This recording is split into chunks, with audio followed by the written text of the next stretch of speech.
بسم اللہ الرحمن الرحیم الحمد للہ وکفی وسلام علی عبادہ الذین اصطفی اما بعد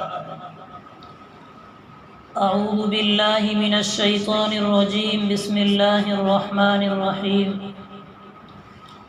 وَلَنَبْلُوَنَّكُمْ بِشَيْءٍ مِّنَ الْخَوْفِ وَالْجُوعِ وَنَقْصٍ مِّنَ الْأَمْوَالِ وَالْأَنفُسِ وَالثَّمَرَاتِ وقال الله تبارك وتعالى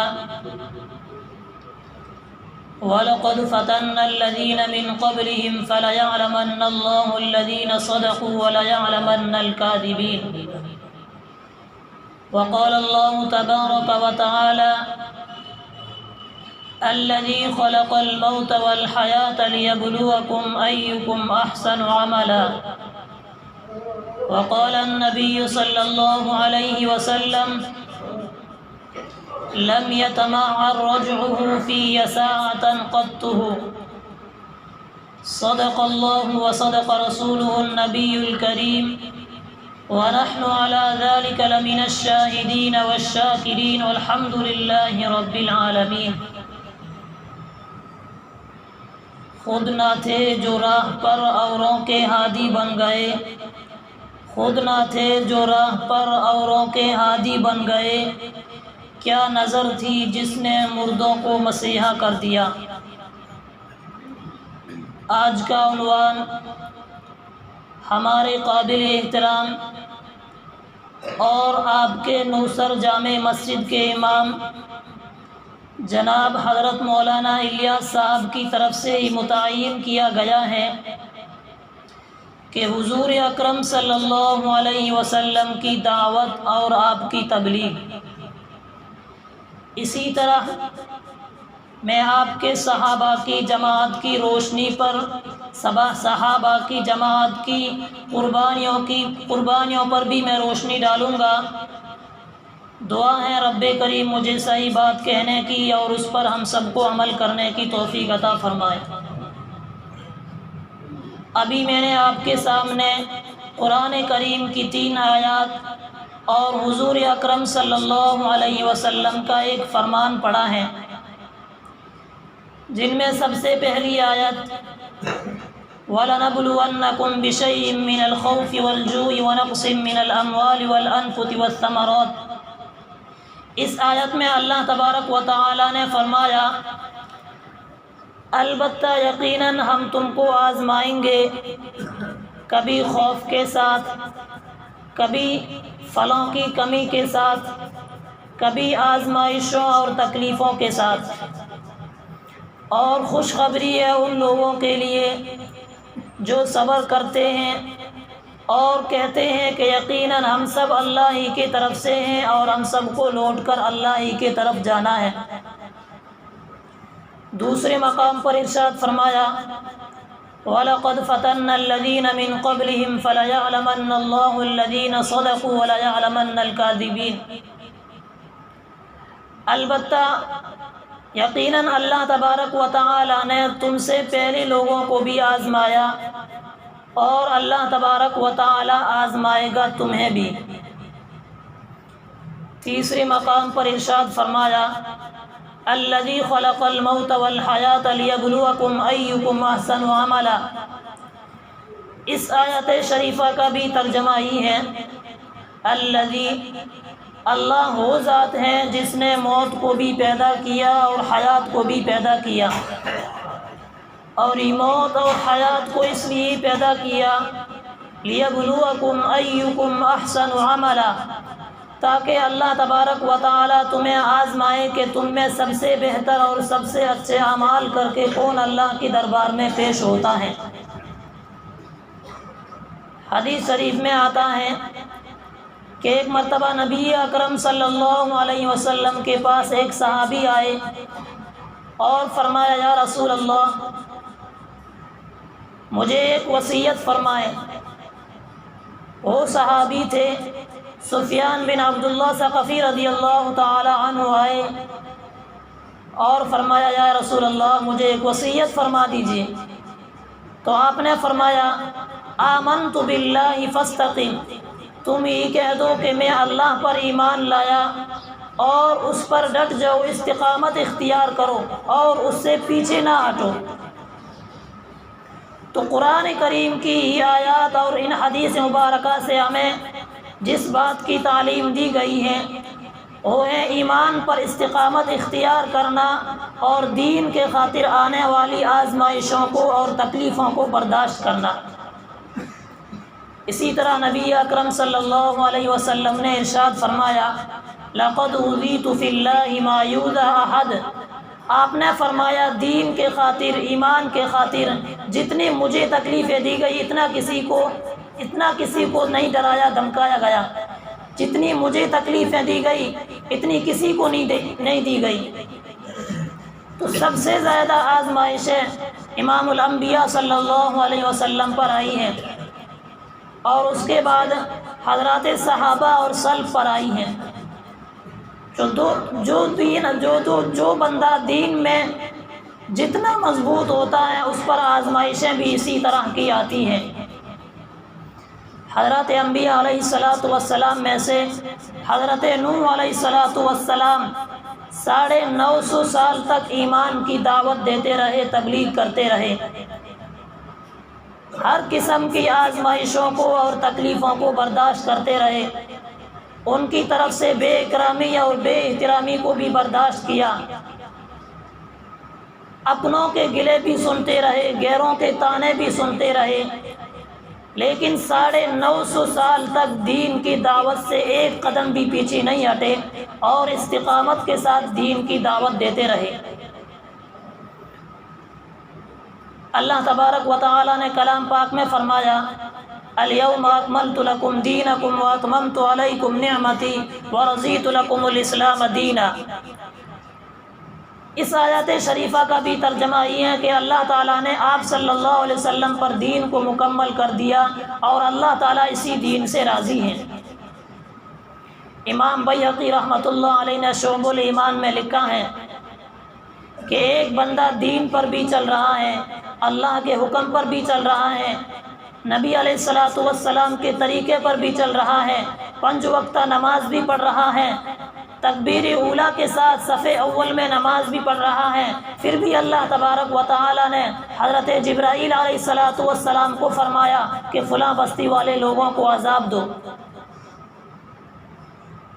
تو اللہ تبارک و تعالی سے فرمایا گیا یا اللہ اس بستی میں ایک بندہ ایسا ہے جس نے پلک جھپکنے کے برابر بھی آپ کی نافرمانی نہیں کی، یعنی ہمیشہ ہر وقت وہ آپ کی عبادت میں وقت گزارتا ہے۔ اللہ تبارک و تعالی نے فرمایا اس بستی کو اٹھا کر اس کے اوپر پٹک دو۔ اس کی وجہ یہ ہے کہ لم یطمع الرجل فی یساعۃ قط، کبھی بھی اس کے چہرے کا رنگ تبدیل نہیں ہوا، لوگوں کو شریعت کے خلاف، دین کے خلاف چلتے ہوئے دیکھ رہا ہے، پھر بھی اس کے چہرے کا رنگ کبھی بھی متغیر نہیں ہوا، فرمایا اس بستی کو اٹھا کر اس کے اوپر پٹک دو۔ اس سے معلوم ہوا کہ دین پر خود بھی چلنا ہے اور دوسروں کو بھی دین کی دعوت دینی ہے۔ دعوت و تبلیغ کا مقصد یہی ہے، دعوت کا معنی دین کی طرف بلانا اور تبلیغ کا معنی دین کی بات کو آگے پہنچانا۔ صرف اتنا کافی نہیں ہے کہ ہم دین پر چلیں، ہماری ڈبل ذمہ داری ہے کہ خود بھی دین پر چلیں اور دوسروں کو بھی دین کی دعوت دیں، اپنے گھر والوں کو بھی دین کی دعوت دیں۔ اللہ تبارک و تعالی نے کلام پاک میں فرمایا یا ایھا الذین آمنوا قوا انفسکم واہلیکم نارا، فرمائے ایمان والو اپنے آپ کو، اپنے گھر والوں کو، اپنی اولاد کو جہنم کی آگ سے بچاؤ، انہیں بھی جہنم سے بچانا ہے اور اپنے قبیلے والوں کو بھی دین کی دعوت دینی ہے۔ وَأَنذِرْ عَشِيرَتَكَ الْأَقْرَبِينَ، کہ آپ اپنے قریبی رشتہ داروں کو عذاب الہی سے ڈرائیے۔ تو اس سے معلوم ہوا کہ انسان کو خود بھی دین پر چلنا ہے اور دوسروں کو بھی، اپنے گھر والوں کو، اپنی اولاد کو بھی دین کی دعوت دینی ہے۔ فرمایا اس کے بعد جب وہ گھر والے دین پر آ جائیں تو فرمایا اس کے قریبی رشتہ داروں کو دین کی دعوت دینی ہے۔ جب وہ بھی دین پر آ جائیں تو اسی طرح انسان کے ماتحت ہیں، نوکر ہیں، غلام ہیں، خدام ہیں، ان کو بھی حکم ہے کہ ان کو بھی دین کی دعوت دو۔ نبی علیہ الصلوۃ والسلام نے فرمایا الا کلکم راع وکلکم مسئول عن رعیتہ، کہ تم میں سے ہر ایک شخص نگہبان ہے اور اس کو اس کے رعیت کے بارے میں پوچھا جائے گا۔ شوہر ہیں تو اس سے بیوی بچوں کے بارے میں پوچھا جائے گا، باپ ہیں تو اس سے اولاد کے بارے میں پوچھا جائے گا، سردار ہیں اس سے نوکروں خادموں کے بارے میں پوچھا جائے گا، آقا ہیں تو اس سے ماتحتوں کے بارے میں سوال کیا جائے گا۔ اس لیے دین کا حکم یہی ہے کہ انسان کو دین پر خود بھی چلنا ہے اور دوسروں کو بھی دین کی دعوت دینی ہے اور دین کی بات کو آگے بھی پہنچانا ہے۔ خدا نہ کرے ایک آدمی ہی کام نہیں کرتا تو ایسا شخص بھی پھر عذاب میں مبتلا ہو جاتا۔ نبی علیہ الصلوۃ والسلام نے مثال دے کر سمجھایا جو ہم بارہا سنتے ہیں۔ آپ نے فرمایا کچھ لوگ کشتی میں سفر کر رہے ہیں، کچھ لوگ اوپر کی منزل میں ہیں اور کچھ لوگ نیچے کی منزل میں ہیں، اور یہ اوپر والے بڑے عیش و عشرت کے ساتھ سفر کر رہے ہیں، تو اب نیچے والوں کو پانی کی ضرورت پڑتی ہے تو یہ نیچے والے اوپر جاتے ہیں، پانی لیتے ہیں، ضرورت کا سامان لیتے ہیں، تو اوپر والوں کو تکلیف ہوتے ہیں اور اوپر والے کہتے ہیں کہ تم کیوں آتے ہو اوپر؟ اب اوپر والے ہی تنگ ہو کر نیچے والوں کو کہیں گے کہ تم پانی نیچے سے لے لو، تو جب ہی نیچے والے پانی لینے کے لیے تختہ نکالیں گے اور جب پانی کشتی کے اندر آئے گا اور جب کشتی ڈوبے گی تو نیچے والے غرق نہیں ہوں گے بلکہ اوپر والے بھی اس عذاب میں اس تکلیف میں بھی مبتلا ہو جائیں گے کہ جب کشتی ڈوبے گی تو نیچے والے غرق نہیں ہوں گے بلکہ اوپر والے بھی اس عذاب میں اس تکلیف میں بھی مبتلا ہو جائیں گے۔ اس لیے دین کا حکم یہی ہے کہ انسان نے دین پر خود بھی آنا ہے اور دوسروں کو بھی دین کی دعوت دینی ہے۔ انبیاء علیہ الصلوۃ والسلام جتنے بھی آئے ہیں سب نے لوگوں کو اللہ کے راستے کی طرف بلایا۔ ادعو الی سبیل ربک بالحکمہ وجادلہم باللتی ہی احسن، کہ تم لوگوں کو اللہ کے راستے کی طرف بلاؤ واعظ و نصیحت کے ذریعے سے، حکمت اور دانش مندی کے ذریعے سے۔ اور فرمایا اور اگر کسی سے بحث و مباحثہ کرنا پڑ جائے تو اسے اچھی طریقے کے ساتھ خندہ پیشانی اور سنجیدگی کے ساتھ اس سے بات کرو۔ تو گویا دین کا حکم یہی ہے کہ انسان کو دین پر خود بھی آنا ہے اور دوسروں کو بھی دین کی دعوت دینی ہے۔ جب انسان لوگوں کو دین کی طرف بلائے گا تو اس پر اذیتیں اور تکلیفیں آئے گی۔ سب سے زیادہ آزمائشیں امام الانبیاء صلی اللہ علیہ وسلم پر آئی ہیں، اس کے بعد حضرات صحابہ اور سلف پر آئی ہیں۔ ہم پر کیا آزمائشیں آئی ہیں؟ اصل آزمائشیں اور تکالیف تو دین کی دعوت کے سلسلے میں حضرات صحابہ اور سلف پر آئی ہیں۔ حضرت زکریا علیہ الصلوۃ والسلام پیغمبر ہیں کہ انہیں آرا رکھ کر جسم کے 2 ٹکڑے کر دیے جاتے ہیں۔ تکلیفیں تو انبیاء علیہ الصلوۃ والسلام پر آئی ہیں کہ ایک دن میں سینکڑوں انبیاء علیہ الصلوۃ والسلام کو بنی اسرائیل کے لوگوں نے ان کو قتل کر دیا تھا۔ تکلیفیں تو انبیاء علیہ الصلوۃ والسلام پر آئی ہیں، ہم پر کیا تکلیفیں آئی ہیں؟ ہاں، اصل آزمائشیں اور تکلیفیں تو دین کی دعوت کے سلسلے میں صحابہ اور سلف پر آئی ہیں۔ صحیح بخاری کی روایت ہے کہ عقبہ بن ابی معیط ایک بدبخت آتا ہے، چادر لے کر آتا ہے اور آپ صلی اللہ علیہ وسلم کے گلے میں ڈال کر آپ کو فندہ دینا چاہتا ہے، اپنی طرف گھسیٹ رہا ہے تاکہ معاذ اللہ آپ کا انتقال ہو جائے، اپنی طرف گھسیٹ رہا ہے۔ تو حضرت ابوبکر صدیق رضی اللہ تعالیٰ عنہ آ گئے اور فرمایا اتقتلون رجلا ان یقول ربی اللہ، کیا تو ایک شخص کو اس لیے قتل کر رہا ہے کہ وہ کہتا ہے کہ وہ اللہ کی ربوبیت کا پیغام دے رہا ہے، وہ کہہ رہا ہے کہ اللہ میرا رب ہے، اس لیے تم اس کو قتل کر رہے ہو؟ تو دین کی دعوت کے سلسلے میں تکلیفیں صحابہ اور سلف پر آئی ہیں۔ سب سے زیادہ آزمائشیں امام الانبیاء صلی اللہ علیہ وسلم پر آئی ہیں۔ صحابہ کرام میں سے ایک صحابی ہیں حضرت عثمان بن عفان رضی اللہ تعالی عنہ، کہ جب ہی ایمان لے کر آئے، جب ہی ایمان میں داخل ہوئے تو ان پر بھی بڑی آزمائشیں آئی ہیں۔ ان کے چچا تھے ابو العباس بن ربی، انہیں باندھ باندھ کر مارتے تھے۔ تو حضرت عثمان بن عفان رضی اللہ تعالی عنہ فرمایا کہ چچا جان جو کرنا ہے کر لو، لیکن میں دین کی دعوت سے کبھی بھی ایک قدم بھی پیچھے نہیں ہٹوں گا۔ مرد تو مرد ہیں، عورتوں پر بھی بڑا ظلم ہوا۔ حضرت زنیرہ رضی اللہ تعالی عنہ جب ایمان لے کر آئی تو ان پر بھی بڑی آزمائش آئی، ان پر بھی بڑی تکلیفیں آئی ہیں۔ اسی طرح حضرت سمیہ رضی اللہ تعالی عنہ جب ایمان لے کر آئی تو ان پر بھی بڑی آزمائشیں آئی ہیں۔ سب سے اسلام میں سب سے پہلی خاتون ہے حضرت سمیہ رضی اللہ تعالی عنہ، جو اسلام کے خاطر شہید ہوئی ہیں۔ جب یہ ایمان لے کر آئی تو ابو جہل بدبخت کہتا تھا کہ ایمان سے پیچھے ہٹو، چونکہ حضرت سمیہ باندھی بھی تھی۔ ایک مرتبہ پھر ابو جہل بدبخت نے ایک نیزہ لیا اور وہ تیز نیزہ حضرت سمیہ کے شرمگاہ پر مارا اور خون بہا اور خون سے سارا جسم خون سے تر ہو گیا۔ بڑی آزمائشیں آئی ہیں۔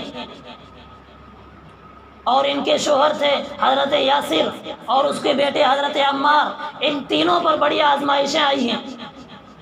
حضرت یاسر، حضرت عمار اور حضرت سمیہ رضی اللہ تعالی عنہ کہ جب ایمان لے کر آئے تو ان پر بڑی آزمائشیں آئی ہیں۔ اسلام کے خاطر سب سے پہلی خاتون ہے حضرت سمیہ رضی اللہ تعالی عنہ، جنہوں نے پہلی قربانی دی تھی۔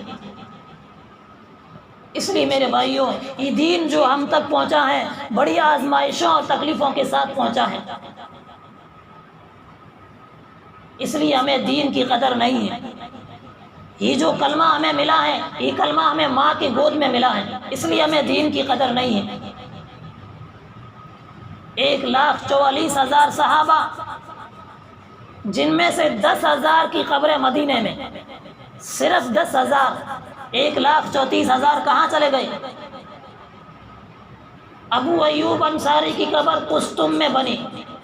قسطم کہاں، دنیا کہاں، عرب کہاں؟ کہ جب وہ لوگ دین کو پھیلانے کے لیے نکلے ہیں تو کسی کے 10 سال گزر گئے، کسی کے 15 سال گزر گئے۔ جب یہ دین کو پھیلانے کے لیے نکلے ہیں، دین کو پہنچانے کے لیے نکلے ہیں تو بیابانوں میں گئے، جنگلات میں گئے، اللہ کے دین کو پھیلایا۔ تو اب یہ ہماری بھی ذمہ داری ہے کہ انسان کو دین پر خود بھی آنا ہے اور اپنے اولاد کو بھی دین پر لانا ہے۔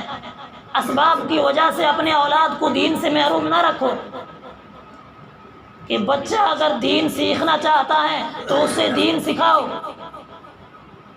بچہ دین سیکھے گا تو آپ کے لیے صدقہ جاریہ ہوگا، آپ دنیا میں نہیں ہوں گے۔ بچہ نماز پڑھے گا، دعا کرے گا، بچہ قرآن اٹھائے گا، آپ کے لیے دعا کرے گا۔ اور اگر بچے کو دین پر نہیں لگایا تو صبح شام موبائل دیکھے گا، اس کی راتیں انٹرنیٹ میں گزرے گی، وہ فحاشی اور عریانی کا دلدادہ ہوگا۔ اور اگر بچہ دین پر آ گیا تو آپ کی آنکھیں ٹھنڈک ہو، آپ کی آنکھوں کی ٹھنڈک پہنچے گی۔ اس لیے میرے محترم بزرگوں اور دوستوں، جو بچہ دین سیکھنا چاہتا ہے اس کو دین سکھاؤ۔ اگر بچہ اللہ کے راستے میں 3 دن چلہ 4 ماہ اگر لگانا چاہتا ہے اس کو اجازت دو۔ اگر بچہ دین پر نہیں آئے گا تو اس کی راتیں انٹرنیٹ پہ گزرے گی، وہ فحاشی اور عریانی کا دلدادہ ہوگا۔ اور اگر بچہ دین سیکھے گا تو اس کو دنیا میں بھی کامیابی ملے گی اور آخرت میں بھی وہ ہمیشہ ہمیشہ کے لیے کامیاب ہوگا۔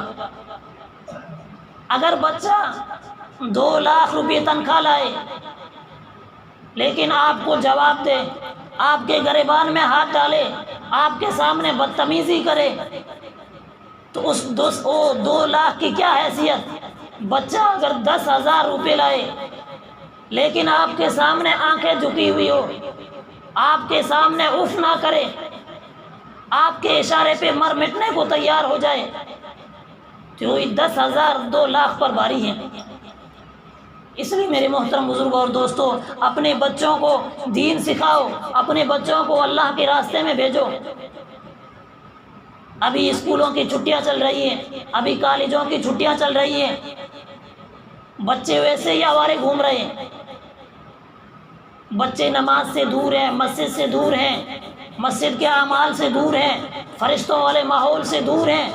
اگر اسی طرح مرتے دم تک بچے اگر مسجد سے دور رہے تو بچہ ہمیشہ ہمیشہ کے لیے ناکام ہوگا. کامیابی اللہ تبارک و تعالیٰ نے اپنے محبوب دین میں رکھی ہے.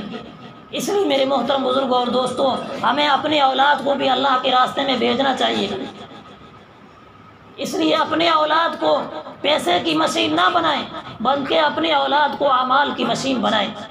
اللہ تبارک و تعالیٰ سے دعا ہے کہ اللہ تبارک و تعالیٰ ہمیں ان باتوں پر عمل کرنے کی توفیق عطا فرمائے. وآخر دعوانا الحمدللہ رب العالمین. Thanks for watching. Don't forget to like, comment, share and subscribe to Al Wahid channel.